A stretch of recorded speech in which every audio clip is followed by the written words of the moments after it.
Hello বন্ধুরা, চলে এসেছি সকাল সকাল একটা নতুন ভিডিও নিয়ে। তোমরা সবাই জানো আগের দিনে চলে গেছিলাম ক্যারেট লেনে, আর ওখানে তো কালেকশন অনেকই ভালো থাকে তোমরা জানো। আর আমরা ওই ছোটো ছোটো দুটো বাচ্চা আছে, মানে আমি হলাম ওদের পিসি আর ওরা হলো আমার ভাইজি হিসাব মতো। তো সেই কারণে ওদের জন্যই বাড়ি থেকে নিয়ে নেওয়া হয়েছে, মানে বাবা মা নিয়েছে। দেখো এই একটা পেন্ডেন্ট ছিল, আরেকটা ছিল এই পেন্ডেন্টটা, ঠিক আছে। এটা আমি আড়েই করেছিলাম, বাট কোনো কারণে হয়তো লম্বা মানে 1x ব্যাপারটা যেটা থাকে না, ওটা ঘুরে গেছে। তো তোমাদেরকে এইভাবে এখন কষ্ট করে দেখতে হবে। আর তোমরা খুব জানো এই মডেলটা খুব আসে সবার সামনে, এই মডেলটাও খুব সুন্দর ছিল। আর ওই যে কুইনের মডেলটা ওটাও দারুণ ছিল। তো আমাদের নিজেদেরই নিতে ইচ্ছা করছিল, কিন্তু ওরা তো বেবি, ওদের জন্য তো নিতে হবে। আর আমরা আজকে রেডি হয়ে গেছি, মানে এটা একটা গেট টুগেদার প্লাস একটা বার্থডে পার্টি ছিল বলতে গেলে। তো দেখো আজকে আমি রেডি, আর এখানে দেখো সবাইকে দেখিয়ে দেবো। এই যে আমি, মা, বাবা, দিদি ভাই, এরা চারজনে রেডি হয়ে গেছি। যদিও আমাদের বেরোনোর কথা ছিল 5:30, ঠিক আছে। লেট হয়ে ওটা মোটামুটি 6টার কাছাকাছি চলে গেছে। আর আমাদেরকে যে টাইম দেওয়া হয় তার থেকে একটু তো এগোবেই, মানে কখনো আমরা টাইমলি রেডি হতে পারি না। কারণ সবাইকে রেডি করার পর না আমি নিজেই ফেড আপ হয়ে যাই। তারপর হচ্ছে দিদিভাই থাকে, মা থাকে, মন থেকে সাজাই, কিন্তু লেট হয়ে যায়। আজকে কিন্তু একটা স্পেশাল ডে আরও কারণে, সেটা হচ্ছে আজকে বাবা ড্রাইভ করে নিয়ে গেছে। বাবা সচরাচর সন্ধ্যেবেলা বা রাত্রেবেলা ড্রাইভ করে না, কারণ বাবার তো চোখে একটু পাওয়ার আছেই অবশ্যই, আর বয়সও তো হয়েছে খানিকটা। কিন্তু আমার বাবা কিন্তু মনের দিক থেকে অনেক ইয়াং, এমনি সামনে থেকে দেখলেও ইয়াংই মনে হয়, সেটা কথা না, কিন্তু আমাদের মনে হয় যে বাবা আমাদের থেকে বড়, তো সেই কারণে। আর যাওয়ার পরে হচ্ছে দেখতেই পাচ্ছ এখানে ও কিন্তু কারুর কোলে যাবে না প্রথম থেকে, ঠিক আছে। পেঁ ফুঁ করেই যাচ্ছিলো, ঠিক আছে। তারপর দিদিভাই ওকে নিয়ে নিয়েছে, ওই দেখো কান্নাকাটি করছে, আর আমি ওখানে দাঁড়িয়ে দাঁড়িয়ে ওকে ভেঙাচ্ছিলাম। তারপরে তো দুটো ফ্ল্যাট পরেই মৌবনিদের ফ্ল্যাট, আর দেখতে পাচ্ছ মৌবনিও রেডি হয়ে গেছে। আর বড় পিসুমণি দেখো চলে এসেছে। বড় পিসুমণির এগুলো হচ্ছে নাতনি।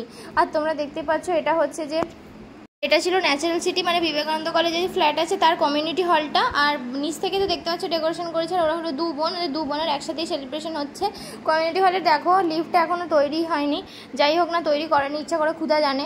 আর নিচ থেকে তো দেখতে পাচ্ছ ইউনিকর্নের পুরো থিমটা। আর ওকে দেখো এখন এখানে এসে আনন্দ, দেখো জামাটা দেখো ওর কি সুন্দর। আর এখানে মা দেখো বসে আছে ভ্যাবলি সুন্দরী। তারপরে হচ্ছে যে পুরো ডেকোরেশনটা কিন্তু ইউনিকর্নের থিমের ওপরে হয়েছিল। ওরা স্পেশালি ইউনিকর্ন খুব ভালোবাসে, কারণ আমি দেখছিলাম যে দিয়া যখন আমার সাথে ঘুরছিল, এটা হচ্ছে ছোটোটা, এর নাম হচ্ছে রুহি, আর এটা হচ্ছে বড়টা হচ্ছে দিয়া। দুজনের জামাগুলো কিন্তু দারুণ লেগেছে। আমি যদি ছোটো থাকতাম আমার খুব ইচ্ছা করছিল ওগুলো পড়তে। আর এখানে সবার ফ্যামিলি পিক তোলা হচ্ছিল, কিন্তু তখন সবাই গল্প করছিল, আমি সেই পাখে একটা ভিডিও নিয়ে নিয়েছি। আর ওদিকে দেখতে পাচ্ছি ফটোগ্রাফার ওদের পিছু পিছু দৌড়াচ্ছে। আর এখানে ছিল কিন্তু চিকেন পকোড়া ফার্স্টে। তো যাওয়ার পর থেকে তো মোটামুটি 3-4 প্লেট তো আমরা সাটিয়েই দিয়েছি, কারণ চিকেন পকোড়া কী হয় আমি মানে বেশিরভাগ জায়গাতে দেখেছি হাড়টার থাকে, আর এইগুলো না পুরো মানে কাবাবের মতো দেন তারপর পকোড়া করা, পুরো সলিড ছিল যে কারণে। আর প্রথমে দেখতে পাচ্ছি এখানে কিন্তু ছিল চিকেন পকোড়া, ভেজ পকোড়া, তার সাথে ছিল কোল্ড ড্রিঙ্কস, যে কোল্ড ড্রিঙ্কসটা তুমি চাও, সেখানে হচ্ছে লিমকা, 7 আপ, স্প্রাইট, আর হচ্ছে কোকাকোলা, আর হচ্ছে তার সাথে ছিল আইসক্রিম। আর সবথেকে বড় ব্যাপার হচ্ছে এই কেকটা দেখো, কেকটাও হচ্ছে ইউনিকর্ন থিমের ওপরে, ঠিক আছে। কেকটাও দারুণ ছিল। আর দাদা এখানে ভেবেছিল যে দাদা, বৌদি আর বড় পিসুমেরা মিলে, কিন্তু বড় পিসুমনি বললো সবাই মিলে, তো সবাই মিলে ওখানে উঠে পড়েছিল স্টেজটাতে। তখনও দেখো রুহি কান্না করেই যাচ্ছে, ও থাকবে না কোথাও, ঠিক আছে। আর আমাকে এখানে বড় পিসুমনি দায়িত্ব দিয়েছিল যে কেকটা কাটার, কেকটা কেটে সবাইকে দেওয়ার জন্য। কিন্তু প্রবলেম একটাই যে কেকটা মেবি ওটা আইস কেক ছিল, কারণ কি যখন আমি কাটছিলাম পুরোই মানে নরম হয়ে গেছে, কিন্তু কেকটা প্রচণ্ড টেস্টি খেতে ছিল, যাকে বলে প্রচণ্ডই। আর তারপরে আমরা খেতে বসে পড়েছি। আর কমিউনিটি হলের মানে 2nd ফ্লোরে খাওয়া দাওয়া হচ্ছিলো, তার সাথে ডেকোরেশনগুলো ছিল। আমি মগনির পাশে বসেছিলাম, এখানে মা, দিদিভাই দেখো একসাথে বসেছিল। আর খাবারগুলোও কিন্তু দারুণ ছিল, মানে কি বলবো, সমস্ত কিছু প্রচণ্ড ফ্রেশ ছিল, সবথেকে বড় ব্যাপার। আর তারপরে হচ্ছে যে খুব লাইট ওয়েটের খাবার ছিল, মানে কোনো কিছু খেয়ে শরীর খারাপ হবে না। আর চিংড়ি অনেক কটা এই কারণেই দেখতে পাওয়া যাচ্ছে, কারণ আমি 4টে চিংড়ি খেয়েছি, আর হচ্ছে যে ফিশ ফ্রাই হাফ খেয়েছি, আর আমি কিছুই খেতে পারিনি। তাই জন্য আজকে আমি একটা পার্সেলও নিয়ে এসেছি, সেটা কোনো বড় ব্যাপার না। দেখো আমি এখনও চিংড়িই খেয়ে যাচ্ছি, আর চিংড়িগুলো খেতেও অনেক টেস্টি ছিল, মানে ফিশ ফ্রাই ছিল, রাইস ছিল, মাটন ছিল, চিংড়ি ছিল, তারপর তো আরও মেনু যা যা ছিল হচ্ছে দেখতেই পাচ্ছ। ওখানে মাটন আমি মাত্র 2 পিস নিয়েছি, চাটনি পাঁপড় নিয়ে নিয়েছি, রসগোল্লাও তুলে দিয়েছিলাম, আর তার আমি একটা লিমকা নিয়ে নিয়েছিলাম। আর ওর আনন্দ দেখো, ঠিক আছে। ওকে একটু আগে মানে ঘোরানো হয়েছে, ঠিক আছে, তো উপরে তুলে ওকে ঝাম মারানো হয়েছে, সেই জন্য ওর এতই আনন্দ শেষই হচ্ছে না। আর এখানে সবাই বলছে যে রুহির কাছে গিয়ে যদি কেউ দাঁড়াও তাহলে কিন্তু সে ফটো পাবে না, তাই জন্য তোমরা সবাই মিলে যাও দিয়ার কাছে। আর দিয়া এখন দেখো এখানে খেলা করছে, দুজনেই তো ছোট্ট মানুষ না, তাই জন্য। আর সবথেকে মজার ব্যাপার হচ্ছে আজকে সানডে, মন্ডে ওরা আসবে। আমি তো তাই ভাবছিলাম যে ওরা যদি আমার বাড়ির পাশে মানে থাকতো, তাহলে প্রত্যেক দিন গিয়ে আমি ওদেরকে চটকাতে পারতাম, কারণ আমার বাচ্চা প্রচণ্ড ভালো লাগে, আর আমি প্রচণ্ডই চটকাই।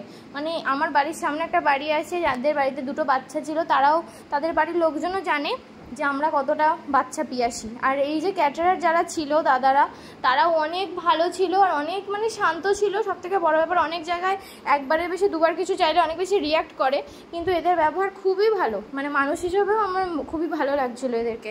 আর বাবা পরের ব্যাচে খেতে বসেছিল, বাবা আমাদের সাথে বসেনি, আমরা চারজন যেহেতু বসেছিলাম। এটা দেখো বড় পিসিমশাই, বড় পিসিমশাইয়ের সাথে কিন্তু আজকে দু নাতনির জামার কালার ম্যাচ হয়ে গেছিলো, এটা একটা সবথেকে মজার ব্যাপার। আর এটাই ছিল পুরো কমিউনিটি হলটা, যেটা হচ্ছে যে আমি স্লোলি ভিডিও করেছি, কারণ সত্যি কথা বলতে আমার খুবই ভালো লাগছিল বারবার, মানে কেউ যদি ওখানে যেত তারও অনেক ভালো লাগতো। এত বড় প্লেসটা ছিল, যদিও কম লোক ইনভাইটেড ছিল, কিন্তু আমার মতে জায়গাটা খুবই ভালো ছিল। আর তারপরে খাওয়া দাওয়া শেষ, এখন আমাদের বাড়ি ফেরার পালা। আর রাত্রেবেলা আসার সময় কিন্তু লেগে গেছিলো জ্যাম, যেটা কিন্তু একদমই আমার শান্তি লাগছিল না মনে, কারণ হচ্ছে তখন বাজছিল 11টা 9, আর তারপরে যদি জ্যাম লাগে তোমরা তো বোঝোই কেমন দেরি হয়ে যায়, কেমন রাত হয়ে যায়। যাই হোক, দিনটা কিন্তু আজকে দারুণ কেটেছে। আর তোমরা কিন্তু অবশ্যই আমার চ্যানেলটা দেখবে, ভিডিওগুলো প্রত্যেকটা দেখে কিন্তু লাইক করবে, কমেন্ট করবে আর সাবস্ক্রাইব করতে ভুলবে না। আর এই দেখো দ্বিতীয়বারে জ্যাম লেগেছে, দুবার করে জ্যাম লেগেছিলো। আর সবথেকে বড় কথা হচ্ছে যে এই জ্যামগুলো লাগলে না খুব বাজে লাগে, কারণ বাড়িতে ধরো ঠাকুর ছিল, তো আমরা সবাই মিলে একসাথে বাড়ি ফেরার কথা, আর এখন আমরা সত্যি বাড়ি ফিরে যাচ্ছি। আর যেটা বলছিলাম, তোমরা কিন্তু অবশ্যই চ্যানেলটা লাইক শেয়ার অ্যান্ড সাবস্ক্রাইব করতে ভুলো না, আর বেশি করে সাপোর্ট করো যাতে 2000 সাবস্ক্রাইবার খুব তাড়াতাড়ি হয়ে যায়। Thank you for watching and support করো। Thank you, tata.